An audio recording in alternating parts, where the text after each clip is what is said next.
Hey guys, welcome back to the Wario Land Marathon for our final stop in the Wario Land series. Today I have a very special video.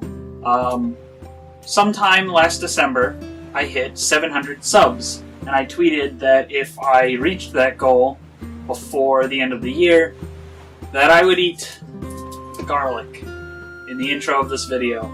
And well, it happened, so I'm gonna be taking just a big old bite out of this garlic I bought yesterday.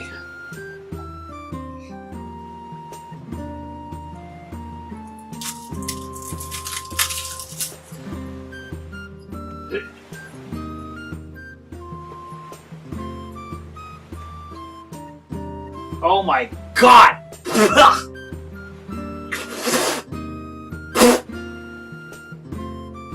That was horrid! Don't do this. Don't be like me. Don't do this. Roll the review. Wario Land Shake It is the 6th and, as of right now, the latest game in the series, but what you may not know is that it was the first entry developed by a company other than Nintendo themselves. Shake It was actually developed by Goodfield, the same guys who would later go on to make Kirby's Epic Yarn and Yoshi's Woolly World, as well as the upcoming Yoshi game for the Switch. Before this game, however, they had only made a handful of educational games for the DS, so why Nintendo allowed them to develop one of their first-party IPs, I'll never know. Now, a lot of people seem to really like the bit from my Wario Land 4 video where I covered the promotional website made for the game, so I tried to see if there was any equivalent for this game, but unfortunately, all I could find was this pretty generic blurb about the game from Nintendo's website.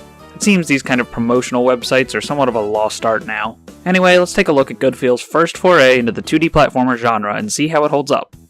Wario Land Shake It begins with a shot of Captain Syrup, the main villain from Wario Land 1 and 2, sneaking around in what appears to be a museum where she finds a globe that she takes interest in. It then cuts to a pirate ship sailing on a stormy sea where we see the evil Shake King giving some exposition about how he's captured the princess of the Shake Dimension and stolen their most prized treasure, a magic sack that produces infinite coins when it's shaken. This game really seems to have an obsession with shaking things, but we'll get to talk about that plenty more when we get to the gameplay. The Prince of the Shake Dimension, Murphle, sets off to find someone to help save his princess, since I guess he's too much of a little bitch to do it himself. And then we get to Wario's house, where we find him laying around, being Wario. He gets a surprise package along with a note. It's from Captain Syrup and says that the real gift is on the inside. So Wario doesn't hesitate to grab a sledgehammer and crack it open.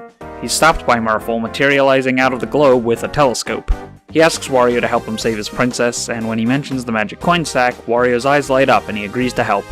Captain Syrup shows up to help them as well, and she sets up a shop to assist Wario in getting to the different areas of the Shake Dimension. In order to face the Shake King and free the princess, Wario needs to first travel through each of the 5 areas and defeat their bosses so he can get their boss tokens. It's pretty basic stuff in terms of setting up the context of the adventure, but for a 2D platformer, that's fine. What I do take issue with, however, is Captain Syrup's inclusion in the plot here, or rather how Wario reacts to her. After all the shit she gave Wario in Wario Land 1 and 2, you'd think Wario would be a little bit skeptical of a present he received from Captain Syrup. I get that Wario is supposed to be kind of gullible, especially when he lets his greed cloud his judgment, but Captain Syrup of all people should set off some alarms in Wario's heads. You may be wondering why Captain Syrup doesn't just help Murphle out herself, but this is actually explained in the ending cutscene where the prince reveals to Wario that he and Captain Syrup made a deal that she would find someone to help him in exchange for their magic coin sack. A pretty good plan, duping Wario into doing the dirty work for her while she gets away with all the riches. Not to get too far ahead of myself, but the ending cutscene is pretty funny too. What I don't get about this whole situation is how Captain Syrup knew about this whole crisis in the Shake Dimension in the first place. All we see is her sneaking into a museum where she finds the globe that the Shake Dimension is on, but that's it. Nothing else is explained here. Unless she set up the Shake King to invade the Shake Dimension to begin with, then that would be a really genius evil plan, but unfortunately that's not quite where they went with that in the actual game. Regardless, I'd find it more believable of Wario to act the way he did if the package and letter were sent anonymously than being signed by Captain Syrup herself. It just doesn't make sense for him to take her gift with no hesitation at all, let alone pay her money in the shop for maps that are required to beat the game. If Wario needs these maps to unlock each area, and Captain Syrup is trying to help Wario and Murphle, why is she charging him money for them? Especially when you take into consideration that she knows the entire time that she'll get an endless sack of money when this is all over. Why is she worried about charging Wario for some maps? The only reason I can think of is if she was doing it all out of spite towards Wario, but that's never really explicitly stated or even implied at all, so I can't really be sure. I know what some of you may be thinking, but ahbeef, why are you complaining so much about the story in a Wario game? It's just a 2D platformer, it's not that important. And yeah, you'd be right to think that. But for one, nobody complained when I spent time praising Wario Land 3 for its character motivations and plot, so I should be allowed to criticize that here just as well. Second, this is a review. If I don't analyze these elements of the game, regardless of how important they are, I'm not doing my job. That being said, while I think the story is flawed in ways that are a bit distracting, it is only a handful of cutscenes at the beginning and end of the game. I know that they aren't that important to the overall quality of the game, and the story not being that great isn't gonna knock the overall score down by that much. I'm sure plenty of you could already assume that much of me, but I wanted to preemptively address the complaints before I got a bunch of comments about it. Anyway, with my nitpicks out of the way, I do want to offer some compliments. The cutscenes that the story is told through are absolutely gorgeous. Keep in mind, this isn't no Mario or Zelda game, this is just little old Wario, and it's being made by a second-party developer as well. They definitely didn't need to put this amount of effort into these cutscenes to explain the story of a 2D platformer, so the effort here is much appreciated, even if the story itself is a bit on the weaker side. That also leads me nicely into the presentation, and for the most part, it's all really good. Like I said, the animated cutscenes are fantastic, but the in-game sprites are just as detailed and well animated. The backgrounds and textures are also all really well done. I can't praise the hand-drawn art here enough. All the little details in the animation really brings out that Wario art style, if you know what I mean. The only problem I have with the presentation is the level theming, and for other reasons I'll get more into later, this is kind of my biggest issue with the game.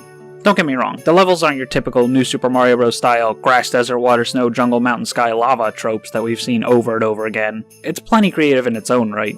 It's just that when you compare this to Wario Land 4, it's a bit of a letdown. That game had some crazy and unique ideas for both the level themes and the gameplay gimmicks, but the most interesting Shake It ever got was this ancient Japan themed level with these wooden platforms that rotate when you hit them. Sure, there are still interesting levels like a train, a pyramid, cloudy palace, but a lot of them are just like a swamp or a volcano. When you compare it to your typical NSMB level tropes, it's a step up and has enough originality to keep players engaged throughout the entire game. But having just finished Wario Land 4 right before this, I can't help but feel just a little bit disappointed. Don't get me wrong, for the themes the game has, the texture work and animations are amazing, and it's a visually stunning game. I guess my expectations were just a little bit high after the last game in the series. To be a little bit more positive, the music is fantastic. It really has that good feel charm to it. You'll know what I mean if you've played Epic Yarn or Woolly World. A lot of the music has a jazzy feel to it, with a pretty heavy emphasis on piano, but that's really just part of that good feel charm I mentioned. Their music is pretty distinct, and I'm personally a big fan of their OSTs, especially that of Woolly World. Some of my favorite tracks in this game include Launchpad Labyrinth, Windbreak Bay, Neon City, and Slipshod Slopes. Goodfill really knows how to make some fantastic Christmassy music, and Slipshod Slopes is easily one of their best. Anyway, let's get into the meat of the review and talk about the gameplay. Once again, the controls are mostly the same as they've always been. Since the game is played exclusively on a sideways Wiimote, some adjustments had to be made to fit everything onto 2 buttons, and that's where the motion controls come into play. Due to the limited button layout, the dash from Wario Land 4 had to be removed, and I do kind of miss it, but it's not a deal breaker or anything. Throwing enemies has been revamped so that instead of the clunky system that Wario Land 4 had, you just hold the one button, tilt the Wii Remote to angle your throw, and let go. It's pretty intuitive, and for the most part it works fairly well. A new move is added that you can activate just by shaking the Wii Remote at a standstill. This makes Wario slam the ground, which can move objects that are on high up ledges and move large platforms around to get you to higher areas. It's a cool mechanic, but I feel like it's just a bit underutilized. It also has a cooldown denoted by this recharge meter at the top of the screen. It seems a bit unnecessary to dedicate an entire part of the hub to this one move, but I suppose it doesn't hurt to have a visual indication of the cooldown timer on the screen so you're not waggling the Wii Remote around wondering why it's not working.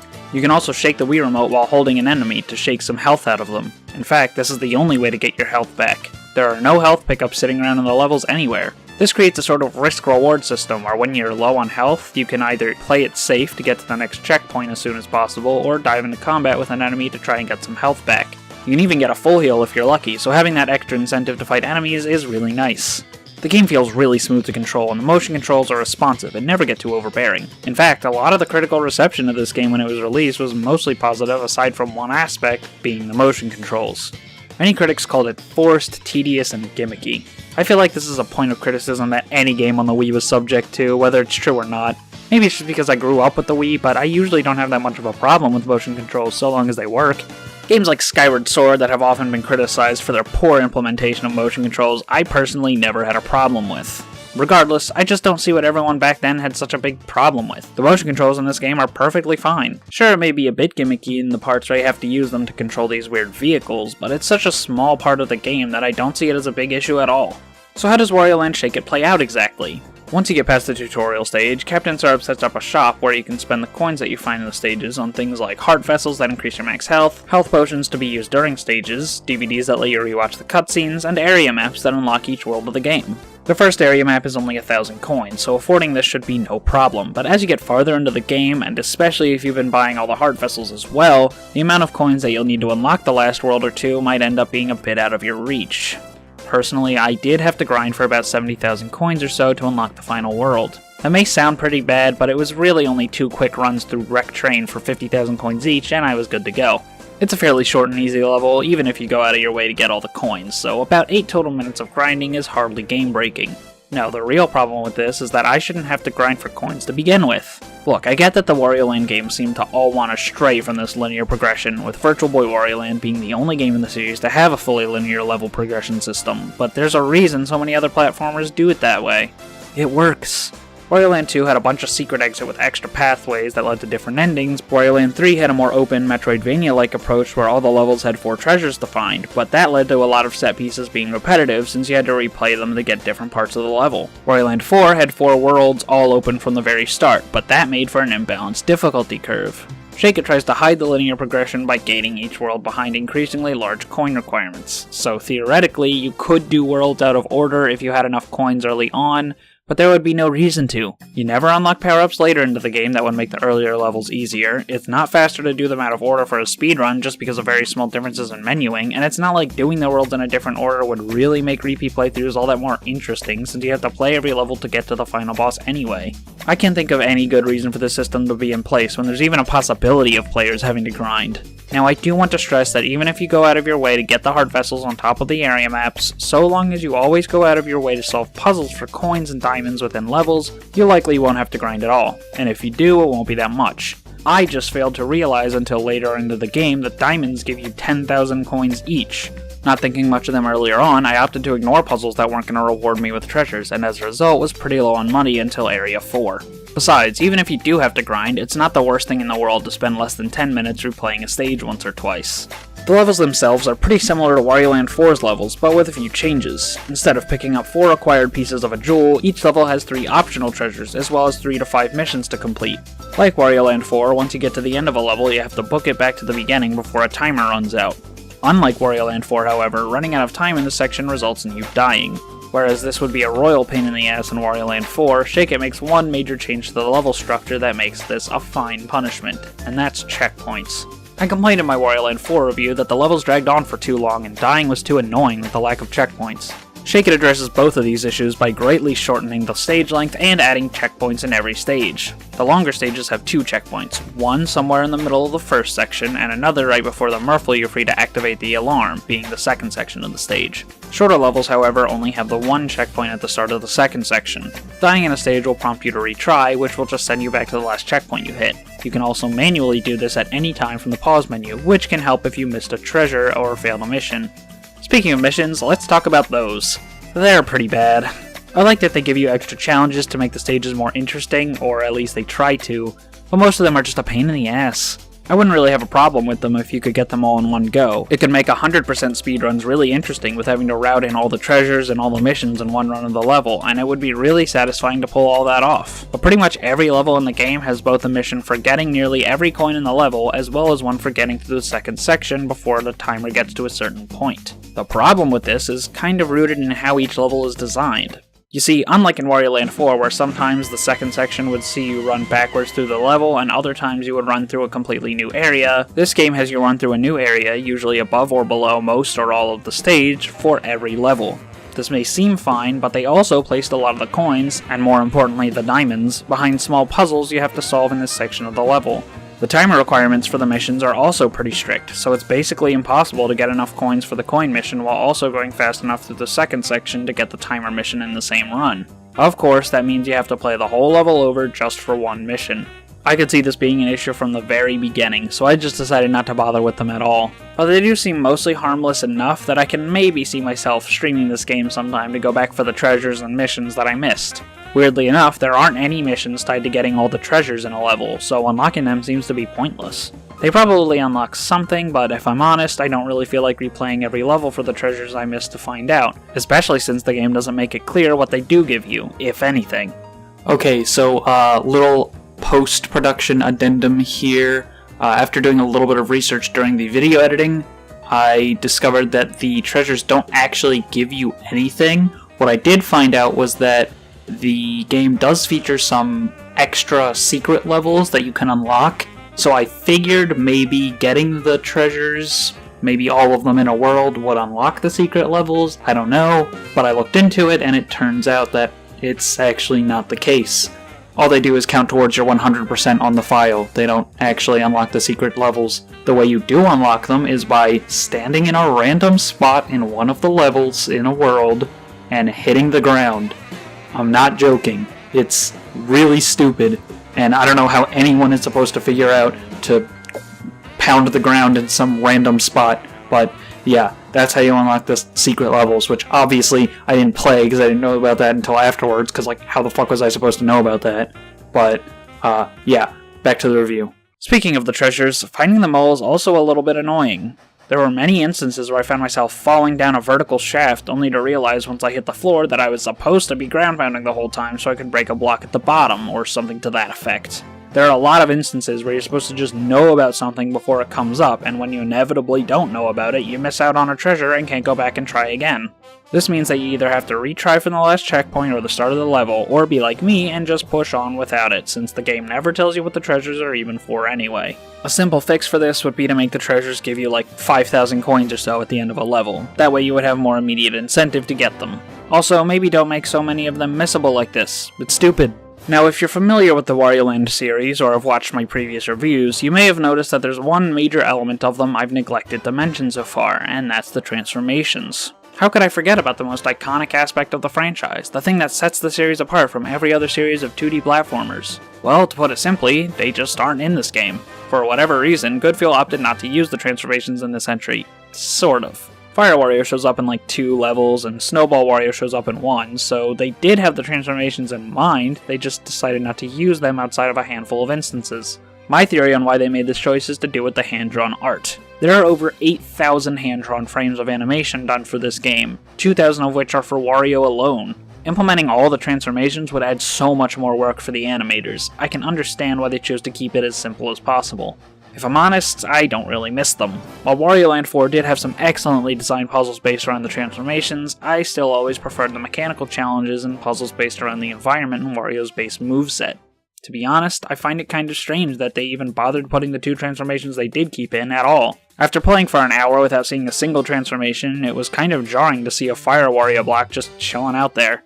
The handful of puzzles they do have based around these mechanics aren't really anything special either, they're just kind of there. With all the mechanical stuff out of the way, what about the levels themselves? Personally, I find the level design to be overall pretty solid. It's a good mix of platforming and puzzles, with a much heavier emphasis on action than the last 3 games. Like I said earlier, there's more of an incentive for combat, with enemies being the only way to get health back, and there's a greater variety of enemies that require different strategies to defeat. However, the puzzles aren't quite as interesting as the ones in Wario Land 4, and the platforming just isn't all that interesting. There are a few gimmicks to keep things interesting, like the different vehicles that show up throughout the game, and some level-specific gimmicks like the wooden platforms I mentioned way earlier. They start off as simple doors that you bash open, but later turn into these T-shaped platforms that spin around in the direction you hit them. At first you need to get the third one turned so that you can climb upwards and get some goodies above, but later you need to turn them so that they all lay flat so you can run straight across them on the way back. It's a pretty cool mechanic, even if it's only used for this one level and then never seen again. One gimmick I'm really not fond of, however, is the auto-scrolling levels. This is actually the only game in the series to feature auto-scrollers. You have to drive your submarine, because of course it's called that, through a level by tilting the Wii remote and pressing left and right on the D-pad to go in the direction you're facing. Earlier I said the motion controls are mostly fine, but here they just feel clunky. There were plenty of instances where I found myself trying to go onto one path, but I just didn't have enough room to get myself there and was forced to go onto the other path. Oh yeah, and the levels also have split paths. You know what that means? The treasures are almost always on one of the split paths, and you won't know which one it's going to be on until it's far too late to get it. Your first time through these levels will see you just praying that you went on the right path to get the treasure, and unless you're super lucky, you'll end up missing them and having to redo the entire stage if you're going for 100%.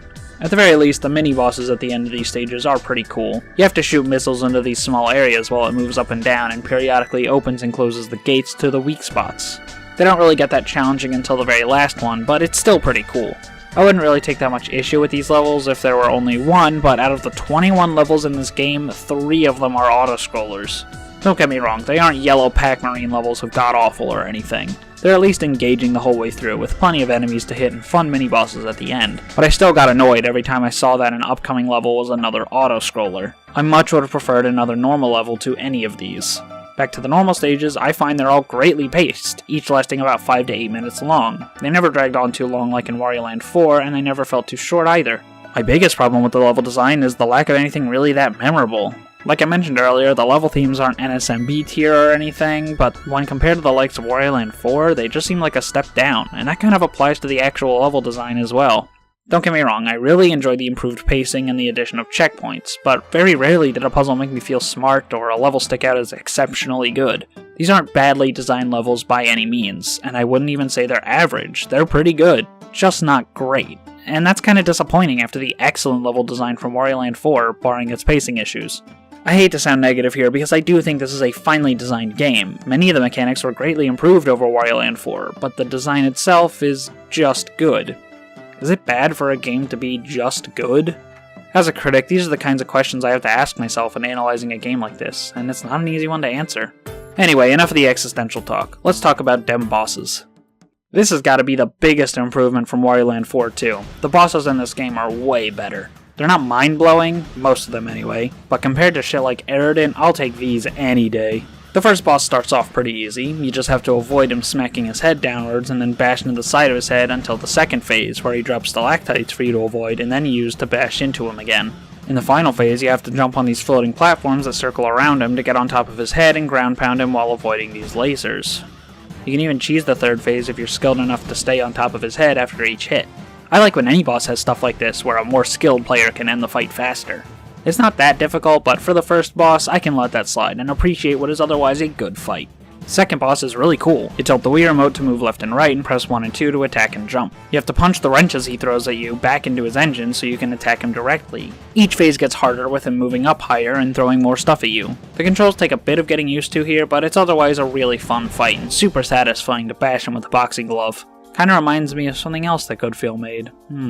Anyway, boss number 3 sees you swinging on monkey bars to get high enough to bounce on top of his head as he floats around the arena, with more attacks being thrown in as the fight goes on.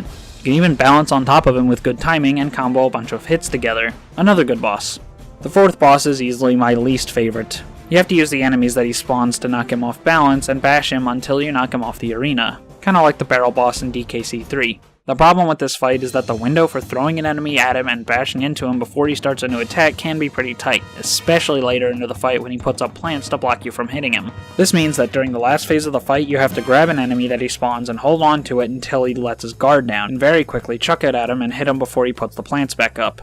It's pretty challenging, and that's fine, but make one mistake and your ammo is gone, meaning you have to wait an entire extra cycle to get another chance to hit him. It's all the waiting around for cycles that annoyed me so much. I also had multiple instances where I dropped the enemy I was holding for no reason. I think I might just barely move the D-pad downwards enough for it to register that I pressed down when I would switch from left to right, and that would make me drop the enemy. Needless to say, I found this fight to be pretty annoying, but it's nowhere near the frustration levels of Aridin. The fifth boss floats around the top of the screen, sometimes slamming down and dropping sacks that contain enemies. You throw them up into his mouth and he spits out a bomb. Throw that back into his mouth and he's down. This gives you an opportunity to get a bit of extra damage on him, which I really like. Each phase he gets bigger and spawns more and more enemies, and towards the end of the fight it can get really hectic. That can be a bit stressful having so much stuff going on at once, but as long as you're managing everything well, it shouldn't get too overwhelming. Once you have all 5 boss tokens in hand, you can finally fight the final boss, the Shake King. I find it kinda weird that there's no final dungeon type level or anything like Wario Land 4 had, but whatever. The final boss fight is one of the best bosses in any video game I've ever played, and easily the best boss in the entire series. During the first phase, he has a bunch of different attacks that you need to dodge, one of which he dashes across the screen. During this attack, you need to jump on top of him and then bash him when he gets stuck in the wall, then throw him at the wall for a bunch of extra damage. A more skilled player can cancel every one of his attacks early with a well-timed slam attack, and doing this during one of his attacks winds up animationed even gives you an opportunity for a free hit. The second phase is more or less the same as the first, with the attacks being harder and him taking more hits to beat. Just as you're about to defeat him, he refills his health bar and takes you to his sky arena, then transforms into this lightning god, shooting beams of lightning down at you, making electric balls that fly around trying to hit you. And you can't just cancel any of these attacks out either. He's floating around in the sky now. You have to just get good and dodge them.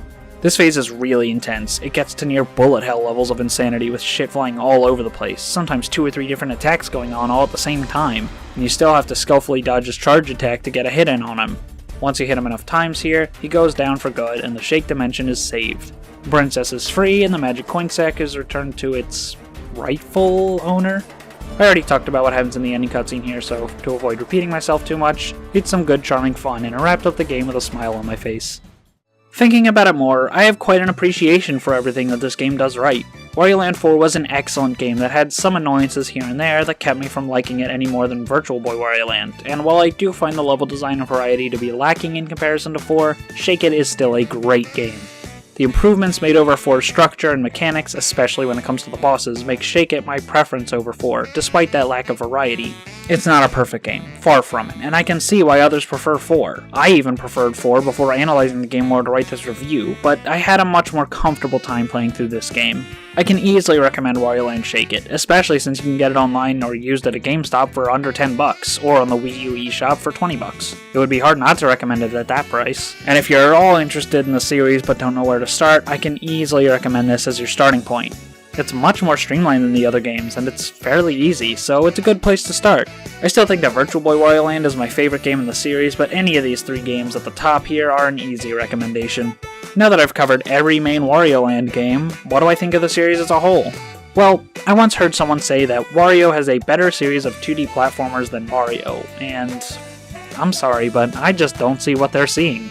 Don't get me wrong, Virtual Boy, 4, and Shake It are all excellent games, but the other 3 are just kind of mediocre. Not bad games, but not really that good either. When you're up against games like Mario 3, Mario World, Mario Land 2, it's pretty hard to come out on top. Mario just has that consistency of quality that Wario Land, for all its risks and originality, just can't live up to. Even the new Super Mario Bros. Games, while they may not be very original or memorable, still provide a great challenge with top-notch level design. Now, I'm not going to go and review every 2D Mario game just for the sake of making this argument, but after having analyzed every Wario Land game in depth, I can safely say that it's certainly not the most consistent series. Wario Land 1 just feels like a watered-down Mario Land 2, Wario Land 2 is bloated and annoying, Wario Land 3 is repetitive and also annoying. That's half the series, and while I do think that the other half are excellent 2D platformers all in their own unique ways, that inconsistency makes it a hard series to recommend as a whole. I do recommend you play through 4, Shake It, and Virtual Boy Wario Land, but only really play the other 3 if you're just really curious about the rest of the series. Honestly, playing the series in reverse order is probably the best idea, since the later games are much better to ease you into how Wario Land games play. While it may have had a rough beginning, I think the series shows a lot of potential, and I'd love to see a new entry, maybe on the Switch. I'd also really like to see a remake of Virtual Boy Wario Land, seeing as it's my favorite game in the series, and it's really only held back by being on the Virtual Boy. Not only does that hurt it in the visual department, but it's really inaccessible compared to the rest of the series. With all that said, we're not quite done yet, because while they aren't Wario Land games per se, there are still 2 more games I want to look at that are similar enough to throw in at the end of this marathon. I'll see you guys next time with my review of Wario Master of Disguise for the DS. Thanks for watching.